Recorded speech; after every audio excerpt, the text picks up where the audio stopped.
دیکھو اسلام ایک مکمل پیکج ہے نا، تو اس لیے اسلام نے کم کھانے کا عادی بنانے کے پیکج بھی ہمیں دیے ہیں. وہ پیکج یہ دیا کہ روزے کو عبادت قرار دے دیا. ایک تو فرض ہے رمضان کا، اور اس کے علاوہ بھی ترغیبات دی ہیں.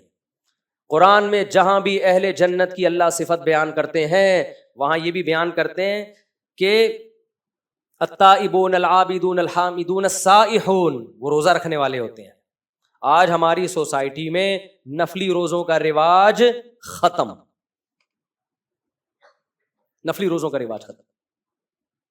آج میرا موڈ ہو رہا تھا صبح روزہ رکھنے کا، گھر والوں نے بولا نہیں بھائی بیان بھی کرنا ہے، بالکل ہی حالت گرمی اتنی شدید ہے.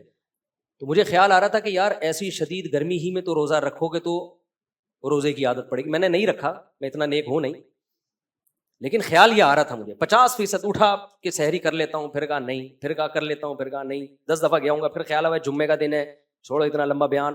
کیونکہ ابھی جو ہم لوگوں نے 9 ذی الحجہ کا جو روزہ رکھا نا، اس میں حالت پتہ ہی ہوگا کیا ہوئی ہے. بچے ہمارے اوندھے پڑے ہوئے تھے اثر میں سارے، بہت ہی حالت خراب ہوئی ہوئی تھی. لیکن آپ اور مجھے، ہم سب کو چاہیے ہم اپنے آپ کو محنت اور مشقت کا عادی بنائیں. گرمیوں میں روزے رکھا کریں، چند دن تکلیف ہوگی، اس کے بعد کیا ہو جائے گی عادت. ایسا مزہ آئے گا نا کہ مزہ نہ آئے پیسے واپس. یہ پتہ چل جائے گا کہ یار کم کھا کے بہت اچھا جیا جا سکتا ہے. چند دن میں ٹینشن ہوگی. میں نے اتوار کو ایک دفعہ بیان کیا، لوگوں کو میں نے بتایا، بیان میرا ہو رہا تھا 9:30 بجے رات کو. اس میں میں نے لوگوں کو یہ بات کہی کہ میں نے کل رات 10:30 بجے کھانا کھایا تھا، اس کے بعد سے اب تک کھانا نہیں کھایا. 24 گھنٹے ہو گئے تھے کھانا کھائے. تو میں نے کہا دیکھو میں 1.5-2 گھنٹے سے کتنا بول رہا ہوں، حالانکہ میں نے کھانا کب کھایا تھا؟ 24 گھنٹے سے زیادہ نہیں، 1 گھنٹہ، 23 گھنٹے ہو چکے تھے مجھے کھانا کھائے ہوئے. تو یہ نہیں کہ میرا روزہ تھا، میں نے روزہ بھی تھا. زیادہ کیا کیا ہے، افطاری میں ایک لیمن اور شہد ڈال کے پانی پی لیا، چند کھجوریں کھا لی، 2-4 کھجوریں بس. تو آپ تجربہ کر کے دیکھو نا، تجربہ کر کے.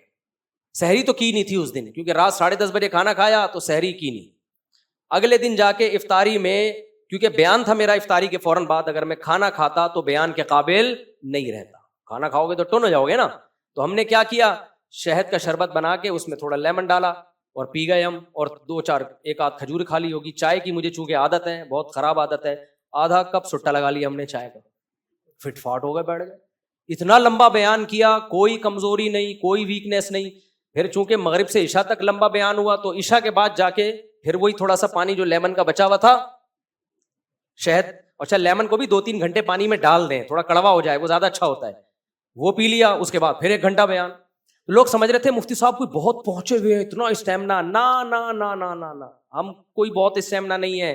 میں یہ واقعہ آپ کو اس لیے سنا رہا ہوں کہ جتنا ہم پھوڑتے ہیں اتنا پھوڑنا ہمارے لیے ضروری نہیں ہے. میرے جیسا باریک آدمی جو بہت زیادہ اچھی صحت نہیں ہے، آپ سے ہو سکتا ہے کم ہی صحت ہو، اتنا کم کھا کے اتنا سروائیو کر پا رہا ہوں، تو یہ میری اس کی علامت نہیں کہ بہت اچھی صحت ہے، یہ اس کی علامت ہے کہ ہم پھوڑ بہت زیادہ رہے ہیں. آپ تجربہ کر کے دیکھو، ہو سکتا ہے مجھے 1 گلاس پینا پڑا ہو، آپ 2 گھونٹ میں بھی چل جاؤ. آپ نہیں آئی میرا خیال ہے بات سمجھ. ہو سکتا ہے مجھے جو ہے نا 2 گھنٹے بیان کے لیے 1 گلاس لیمن کا شربت پینا پڑا، شہد کا شربت، وہ والا شربت نہیں، چینی والا، وہ تو پھر پی کے ٹو نہیں ہو جاتے. تو آپ جب کرو گے نا آپ کی صحت ہم سے اچھی ہوگی. آپ کو اس سے بھی کم 2 کھجوریں بھی کھا لو گے تو آپ چل جاؤ گے. تو میرے بھائی یہ جو پھوڑنا پھاڑنا، صبح بھی پھوڑ رہے ہیں، دوپہر بھی بھر کے پھوڑ، کھا نہیں رہا. آج کھانا نہ بولا کرو، غصہ آتا ہے مجھے. لوگ کہتے ہیں میں کھانا کھا کے آ رہا ہوں. بس کرو یار، جھوٹ بولنے کی بھی کوئی حد ہوتی ہے. کھانا کھا کے نہیں آ رہے تم، کھانا پھوڑ کے آ رہے ہو. کھا کے نہیں آ رہے ہو تم، جھوٹ بول رہے ہو، تم پھوڑ کے آ رہے ہو کھانا. تو جھوٹ کی بھی کوئی حد ہوتی ہے، اس کو کھانا تھوڑی بولتے ہیں. تو یہ کرنا پڑے گا میرے بھائی. تو نفلی روزوں کی عادت ڈالو. ایام 20 کے روزے ہیں، 13، 14، 15، جمعرات اور پیر کا روزہ. اور پھر حدیث میں یہ بھی آتا ہے، نبی صلی اللہ علیہ وسلم روزے رکھنے پر آتے تو رکھتے چلے جاتے، چھوڑنے پر آتے تو چھوڑنے. ڈاکٹر کہتے ہیں 21 دن کسی خوراک کا عادی بنا دیا جائے تو یوز ٹو ہو جاتا ہے. تو آپ کیا کرو، چند دن روزے رکھو، اس کے بعد اپنی خوراک کو کنٹرول کرو. جتنی اوٹ پٹانگ چیزیں ہیں نا، چینی، مٹھائیاں، برفیاں، لڈو، جلیبیاں، میں بھی کھاتا ہوں کبھی کبھار، جلیبی کبھی کبھار کھاتا ہوں، یہ سب کبھی کبھار میں کوئی حرج بھی نہیں ہے. تو یہ سب اپنی زندگی سے کیا کر دو، بولو، نکال.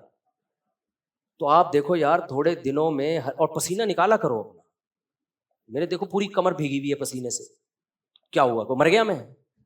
ڈاکٹر پتہ کیا کہتے ہیں, ORS بہت ضروری ہے, اس سے ڈی ہائیڈریشن ہوتا ہے. بھائی ٹوپی ڈرامے ہیں, ہونے تو دو ڈی ہائیڈریشن, آدھی بناؤ. تھوڑی سی گرمی لگی ایک دم نمکیات پینا شروع, نہیں یار آپ روٹی کھاؤ گے نا اس میں ہوتے ہیں نمکیات, بہت زیادہ چھوئی موئی بننے کی بالکل بھی ضرورت نہیں ہے. ہاں اس گرمی میں تھوڑا ایک احتیاطاً رکھ لو کہ بالکل ہی مرنے نہ لگے, کہیں ایسا نہ ہو. تو اپنے آپ کو عادی بناؤ میرے بھائی. ہمارا مذہب تعیش پسندی ہمیں نہیں سکھاتا, ہمارا مذہب ہمیں کیا سکھاتا ہے؟ چستی سکھاتا ہے, اور وہ خوراک کو تبدیل کیے بغیر ممکن نہیں ہے. لڈو پھوڑنے مجھے مٹھائی کے ڈبے مت دیا کرو اللہ کا واسطہ, میں کھاتا نہیں ہوں. میں مٹھائی کا ڈبہ فوراً کیا کر دیتا ہوں؟ پارسل کر دیتا ہوں, اپنے دشمنوں کو کھلاتا ہوں. میں جس پہ مجھے غصہ ہوتا ہے میں کہتا ہوں اس کو کھلاؤ. ایسا, یہ میں مذاق کر رہا ہوں, ایسا نہ ہو کسی کو میں نے مٹھائی کھلائی ہو تو وہ بولے اچھا یار مفتی صاحب کو ہم سے دشمنی ہے. تو یہ ہمارے مذہب کا, اس سے آپ میں کنٹرول پیدا ہوگا. مسلمان پوری دنیا میں اسلام کو بدنام کر رہا ہے کھا کھا کے. ہماری صحتیں انگریزوں سے اچھی ہونی چاہیے تھی کہ نہیں ہونی چاہیے تھی؟ ان سے اچھی ہونی چاہیے تھی. نبی نے فرمایا المؤمن القوی احب الی اللہ من المؤمن الضعیف, طاقتور مومن اللہ کو کمزور مومن سے زیادہ محبوب. آپ صلی اللہ علیہ وسلم فرمایا کافر 7 آنتیں بھر کے کھاتا ہے, مومن صرف 1 آنت بھرتا ہے. آج الٹا ہو گیا, کافر تھوڑا سا کھائے گا, مومن کھائے گا نہیں بلکہ پھوڑے گا. صحیح ہے نا؟ تو یہ ہمارے مذہب کا حصہ ہے. کنٹرولنگ پاور جب بڑھے گی نا تو پھر باقی برائیاں بھی چھوٹیں گی آپ سے. کنٹرول ہی نہیں ہے, دسترخوان کو دیکھ کے بہک جاتا ہے تو پھر گناہ کو دیکھ کے بھی بہکے گا.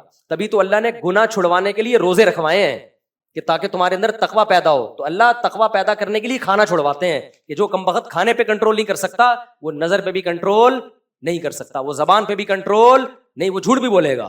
اللہ تعالی ہمیں سمجھنے کی عمل کی توفیق عطا فرمائے.